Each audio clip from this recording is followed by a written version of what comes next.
নমস্কার, আমি দেবপ্রিয়া। আমার নতুন একটি ব্লগে আবার তোমাদের অনেক অনেক ওয়েলকাম। অনেক দিন পরে স্পেন, সেখান থেকে ব্লগটা শুরু করছি। তো আজকে দুটো জায়গায় যাব উইকেন্ড। তো মনে হলো যে তোমাদের সাথে রিসেন্টলি শেয়ার করি কী করছি আমরা। আজকে উইকেন্ডে এখানে একটা ইন্ডিয়ান মেলা হচ্ছে, ইন্ডিয়ান টিবেটিয়ান সব কিছুই আছে। তো আমরা সেটার জন্য এসেছিলাম, তোমাদের সাথে সেটা শেয়ার করবো। আর এখান থেকে আমরা চলে যাব একটা ফ্লাওয়ার ফেস্টিভ্যাল হয় জানার বোধহয়, সেখানে অপূর্ব সুন্দর সব ডেকোরেশন ফুল দিয়ে। তো চলো আজকের দিনটা তোমাদের সাথে শেয়ার করবো। তার আগে আজকে আমার ঘরে রান্নাটা করে নিই। আজকে করছিলাম চিংড়ি মাছের মালাইকারি, তো সেই রেসিপিটাই তোমাদের সাথে শেয়ার করব। আর এখানে না চিংড়ি মাছগুলো বেশ বড় বড় সুন্দর পাওয়া যায়, মাথা সহ। আমি মাথাগুলো আলাদা করে ভেজে নিই, মাঝে মাঝে ওই মাথা বাটাও খাওয়া যায়, খুব টেস্ট লাগে। আর আমরা না এখানে তোমাদের সাথে শেয়ার করেছি জারাগোজায় মানে মার্কেট, আর সেখানে মাছ কিন্তু সবই সামুদ্রিক মাছ পাওয়া যায়। তো সামুদ্রিক মাছের মধ্যে অনেক ভ্যারাইটি আছে, তবে এই চিংড়িগুলোর কিন্তু স্বাদ একদম আলাদা, আর ভেতরটা বেশ মিষ্টি থাকে।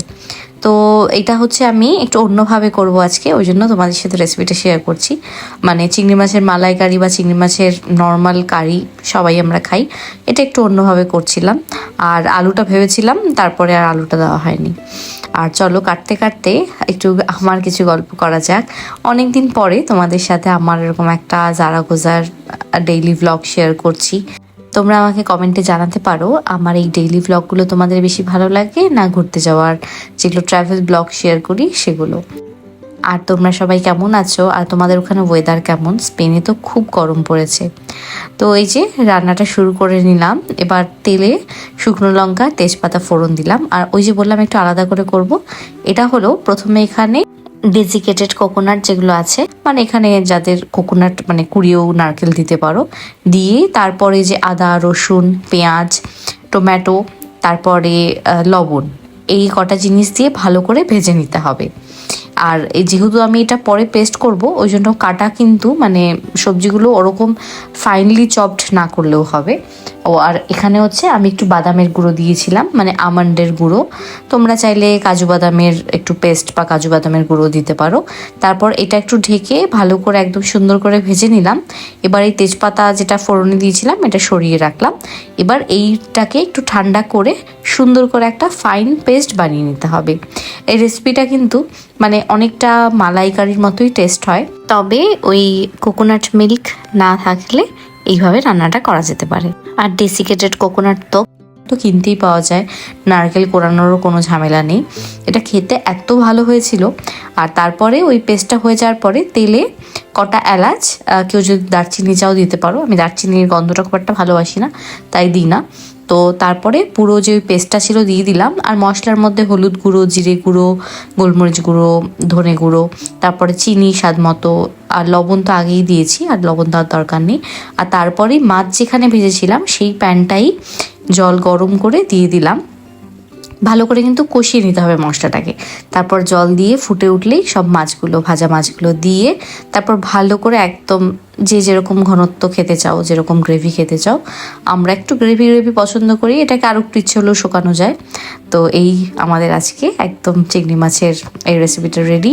আর আজকে আমাদের লাঞ্চে ছিল রাইস, এরকম একটা ডাল শুকনো কারা খেতে ভালোবাসো জানিও। এই সর্ষের তেল দিয়ে পেঁয়াজ কুচি করে, এটা আমরা খুব খাই, মেনলি বাঙালরাই বোধহয় খায়। আর সাথে ছিল পনির ভাজা, আর পনিরটা আমি ঘরেই বানিয়েছিলাম, ওই জন্য আজকে আর ঝোল করিনি, মনে হচ্ছিল যে ফ্রাই ভাল লাগবে। আর এইটা হচ্ছে ফাইনাল লুক। আজকে আমাদের লাঞ্চ কিন্তু এটাই ছিল। তো আমার মনে হলো আজকে যেহেতু সারাদিনটাই তোমাদের সাথে শেয়ার করছি, তাই জন্য রান্নার থেকেই শুরু করি। তারপরে রান্নাবান্না হয়ে গেলে রেডি হয়ে কিন্তু আমরা বেরিয়ে গেছিলাম। আর প্রথমেই এসেছিলাম ওই যে ওই ইন্ডিয়ান মার্কেটের কথা যেটা বলেছিলাম সেখানে।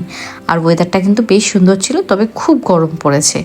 তো এই যে এখানে আসতেই এই স্প্যানিশ মেয়েগুলো কিন্তু খুব সুন্দর ইন্ডিয়ান গানে নাচছিল, তারাও তোমরা একটু শোনো।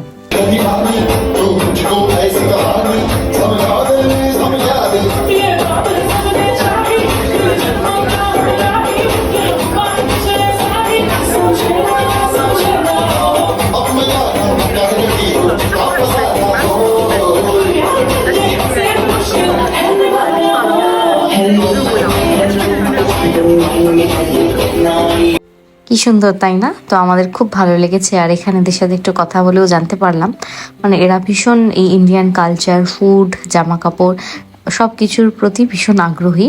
আর এখানে এই ইন্ডিয়ান মার্কেটে টিবেটিয়ানও কিছু শপ ছিল। আর ইন্ডিয়ান মার্কেটগুলো কিন্তু মানে ইন্ডিয়ান টিবেটিয়ান সব মার্কেটগুলোই স্প্যানিশরাই অর্গানাইজ করেছে। এরা বেশ সুন্দর সুন্দর জুয়েলারি, তারপর আমাদের ইন্ডিয়ান জামা কাপড়, ওই সুতির যেরকম কুর্তি হয় নানা রকম, তারপর অনেক রকম বই ছিল। তো আমি এখানে দুটো বই কিনেছিলাম, অভিজিৎ একটা বই কিনেছিল। তো আমরা কিন্তু সুন্দর করে মেলাটাকে এক্সপ্লোর করছিলাম। তারপরে সেখান থেকে দেখো ট্রামে ভয়ঙ্কর ভিড়, একই উইকেন্ড, তারপরে এরকম অনুষ্ঠান যদি শহরে হতে থাকে মানে প্রায় সব লোক বেরিয়ে পড়ে জারাগোজার। আর এটাই কিন্তু এখানকার বিউটি, মানে সবাই ছোট ছোট হোক বড় হোক যে কোনো অনুষ্ঠান খুব সুন্দর করে সেলিব্রেট করে। তো এত ভিড়ের মধ্যে দিয়ে আমরা পৌঁছে গেলাম। এখানে না প্রতি বছর মে মাসে একটা ফ্লোরেস, জারাগোজা ফ্লোরেস বলে, মানে ফুলের উৎসব হয়। আর এটা এখানে আমাদের একটা বড় পার্ক আছে, পার্কে গ্রান্দে, সেখানে হয় ওই যে জারাগোজা ফ্লোরেস।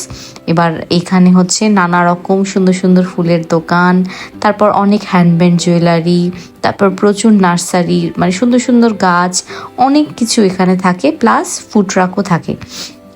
আর মেইন আকর্ষণ এই মেলাটার হলো ফুল। এখানে আসলে অসাধারণ রঙের নানা রকম সুন্দর সুন্দর ফুল দেখতে পাওয়া যায়। ইচ্ছে হলে যাদের ইচ্ছে হয় তারা কিনতে পারে, আবার শুধু দেখতেও পারো। আমরা যেরকম কিনি না, কারণ আমি গাছ খুব ভালোবাসি, ফুল তো আমার বরাবরই খুব পছন্দ, কিন্তু এই ফুল বা গাছ পরিচর্যার জন্য একটা সঠিক জায়গা দরকার, যেটা আমরা যেখানে থাকি এক তো টেম্পোরারি, তারপর এখানে জায়গাও নেই, তাই জন্য আর সেই শখটা পূরণ করা হয় না। তবে দেখতে তো বরাবরই খুব ভালো লাগে, ফুল আমার বরাবর পছন্দের একটা জিনিস। আর এই মেলাটা প্রতি বছর, আমরা যত বছর রয়েছি প্রতি বছর আসা হয়। আর মোটামুটি 3 বছর আমরা একই ডিজাইন পেয়েছি, মানে একইভাবে ওরা সাজায়। এবার দেখলাম একদম আলাদা। আমার মনে হলো এবার ফুলটা একটু কম ছিল, কারণ প্রতিবার ফুল আরও বেশি থাকে। আর এইটা হলো একটা মেন এন্ট্রান্স, এখানে ফোয়ারা আর এরকম সুন্দরভাবে সাজিয়েছে। আর রাত্রিবেলা আবার এখানে আলো জ্বলে। তবে এখানে এখন গরমকাল যেহেতু বললাম, স্পেনে পড়েছে, সন্ধে হতে হতে কিন্তু আর সন্ধে নেই, একেবারে রাত নেমে যায়। তো তাই জন্য আমরা, এটা প্রায় 8টা সাড়ে 8টা, তখনও এত ঝলমলে আলো। তারপর সেখান থেকে আমরা একটা এরকম রেস্টুরেন্ট কাম বারে চলে আসলাম। এখানে জাস্ট একটু ড্রিঙ্কস আর ছোটোখাটো তাপাস খাবো, স্পেন মানেই তো তাপাস। তো এরকম একটা প্ল্যাটার নিয়ে নিয়েছিলাম, আর আমি অরেঞ্জ জুস আর অভিজিৎ কফি। আর এখানেও খুব ভিড় ছিল। এটা হলো আমাদের বাড়ির থেকে একটু দূরে। তো আমরা এখানে কিন্তু মানে লাঞ্চ না, এটা একটা স্ন্যাক্সের মতো। তারপর ওখান থেকে আমরা এরকম শপিং মলে চলে আসলাম, কিছু কেনাকাটির ছিল। ড্রিঙ্কস করে আমরা এসেছি হচ্ছে এখানে আলকাম্পো একটা মেজা, মানে শপ আর কি।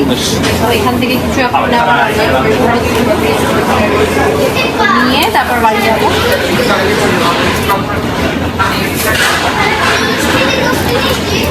এখানে পেঁয়াজের অনেক ভ্যারাইটি, একরকম, দুরকম, 3 রকম, অনেক ভ্যারাইটি।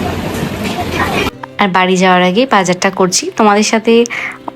মার্কেট তো শেয়ার করেছি, এবার আর করলাম না, অন্য আরেকদিন শেয়ার করব। আর এইভাবেই কিন্তু আজকের দিনটা কাটিয়েছিলাম। আর তারপর বাড়ি ফিরে যাওয়ার পালা। আর আজকে দুটো সেন্টারে, একটা সেন্টারে ওই মেলা হচ্ছে আর একটা সেন্টারে এই ফ্লোরেস, তাই জন্য দুটো সেন্টারে খুব ভিড়। তবে নর্মাল রাস্তাগুলো কিন্তু মানে খুব একটা ভিড় নেই, কারণ সবাই ওখানেই চলে যাচ্ছে। আর এখন এই যে আমরা যে বাড়িতে ঢুকছি প্রায় 10টার কাছাকাছি, দেখে মনে হচ্ছে বিকেল 7টা বাজে। স্পেনে কিন্তু এটাই, সূর্যাস্ত একেবারে রাত্রিবেলা হয়, তখন ঝুপ করে রাত নেমে যায়।